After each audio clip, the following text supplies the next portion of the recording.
guys, mayong adlaw. Tapos na tayong namalingki. Bumili ako ng mga gulay at saka karne at saka yung ginamos kasi may ginamos ako dito pero hindi ko pa siya ginagamit kasi gusto kong mag sticky na ba yung sticky na yung mouse.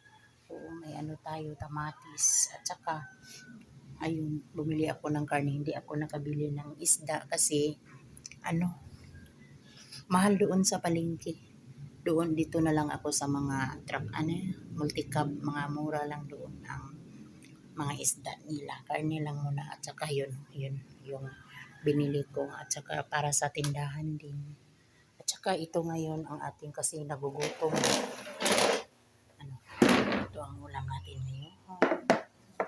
Okra tayo. Yan. Okra. Tsaka ginamos. Ginamos. Kain ba kayo ng ginamos?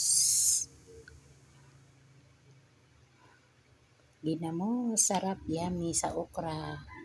Tsaka may pork tayo. Ulam. Yun lang ang ating ngayon. Almusal. Kasi ng oras ngayon.